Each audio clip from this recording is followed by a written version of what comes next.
Hello, I'm Dr. Marianne Teitelbaum, and today we're going to talk about other ways to keep the body alkaline besides just following an alkaline diet. Now, the term pH stands for the potential of hydrogen, which is the measure of the hydrogen ion in solution affecting the acidity versus the alkalinity of the body's tissues and fluids. The pH is measured on a scale from 0 to 14, with 7 being considered neutral. So anything below 7 is considered acidic, and anything above 7 is considered alkaline. Now, the pH of the blood should be around 7.365, a little bit more on the alkaline side. And a shift in the pH of the blood from even 0.1% can be life-threatening.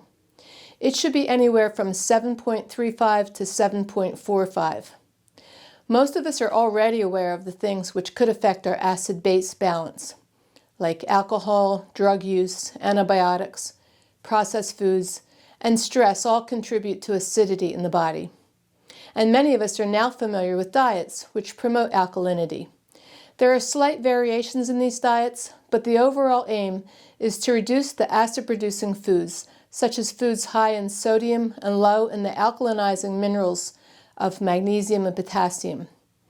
Alkaline diets recommend avoiding foods such as refined vegetable and seed oils, refined sugars, processed foods, and water with an acid pH, and instead recommend a shift towards fruits, vegetables, whole grains, good quality olive oil, ghee, milk, and alkaline spring water taken directly from the earth with a pH of 7 or above. And again, if you've been keeping up with the nutritional news, none of this is new information for you. But I would like to take this discussion one step further, where we also consider what happens to the food once we take it into our bodies. For example, once we swallow the food, it goes into our stomach, where the pH is 2, due to the high levels of hydrochloric acid found in there. The stomach churns the food into a liquid acid, and when it's done, it squirts its contents next into the duodenum, at which point a signal is immediately sent to the gallbladder to release the bile. So why is this step extremely important? Because the bile, with its pH of 8.2, alkalinizes the acids as they come pouring into the duodenum, which is the first part of the small intestines. This is a key transition because from this point on, the digestive juices are then made alkaline, and these alkaline digestive juices are then absorbed from the small intestines directly into the bloodstream. So think of it like this. The alkaline pH of the digestive juices next creates the alkaline blood. So what this means then is that if the bile doesn't flow, the digestive juices remain acid, and then the blood becomes more acidic. To me, this has always been such a critical issue in our body's capability of maintaining its pH balance, and yet I never read or hear anyone talking about it. Listen to the video I made on the gallbladder, where you can learn all the reasons why the bile might not flow. And if you want even more information, you can read the chapter I wrote on the gallbladder in my book, which is Healing the Thyroid with Ayurveda. Because it turns out that when the thyroid becomes weak, the gallbladder automatically becomes weak due to the acupuncture meridian connections that they both share. And the real truth is that every one of us will have lack of bile flow due to bile sludge formation and many other issues with the gallbladder dozens and dozens of times during our lifetime, which is why this is such a critical issue to learn about. And this is also why nature has given us so many herbs which promote the flow of bile out of the gallbladder. Now, the second thing we need to consider is that in this day and age, with the huge onslaught of chemicals which come into the body through pharmaceuticals, air pollution, pesticides, skincare products, environmental toxins, and nutraceuticals, our liver is overwhelmed with very hot toxins streaming into it on a daily basis.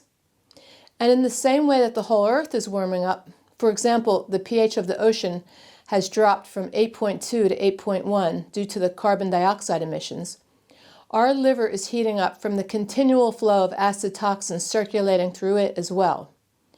Normally, the liver, which is considered the seat of digestion in Ayurveda, is supposed to process all the food you eat in an intelligent way, but when it overheats, it automatically oxidizes the food, which means that it turns it into an acid poison, which we call visha in Ayurveda. The word visha means poison, and now our digestive juices are acidic due to the effects of the angry hot liver. And again, these acidic digestive juices absorb next into the bloodstream, setting the stage for both autoimmune diseases and cancer, where the inside of the cells are too acidic. And this is yet one more reason to maintain alkalinity. Here's another thing we also need to add to this discussion. In Ayurveda, we understand that if the digestion is impaired in any way, say from taking antibiotics or maybe birth control pills, acid reflux medicines, steroids, or vaccines, and or the food is too heavy, like if you're eating too many red meats or hard aged cheeses, cold dairy products, nut butters like peanut butter and almond butter, then the food isn't processed correctly in the gut, and instead of breaking down into very fine particles, it can form a residue called ama. Ama means partially digested food that's been too difficult to digest, and it's now left behind in the gut, clogging this channel. And over time, the ama can rot and ferment and turn into visha, the highly acidic toxin that I just mentioned, which also gets absorbed into the bloodstream.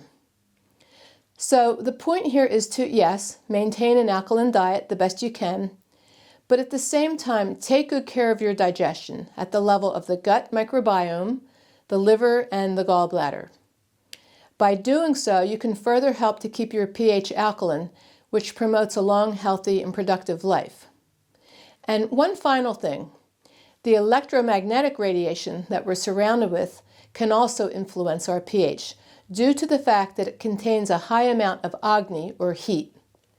Normally, the prana, or the life energy coming into our bodies, contain a balanced amount of Agni, which is a warming radiation from the sun, Soma, or a cooling radiation from the moon, and Marut, the space element, which circulates the Soma and Agni around the body.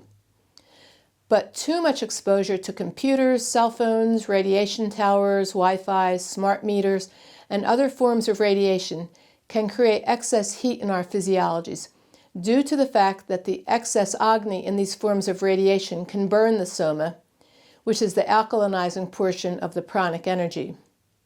And this creates another factor in determining our body's pH balance. My teacher and mentor, Vaidya Ramakant Mishra, developed a transdermal system of healing where herbalized creams are placed in highly specific ways to the body's various Marma Points. These Marma Points both store and circulate the pranic energy to the various organs and glands around the body. He used to demonstrate the effects of the Marma treatments by taking the person's salivary pH both before and after the treatments. And it was always amazing how the pH was acidic before the application of the transdermal creams, and it automatically shifted to alkaline by the end of the treatment as the Marma Points opened up the flow of the prana once again, allowing the body to normalize itself.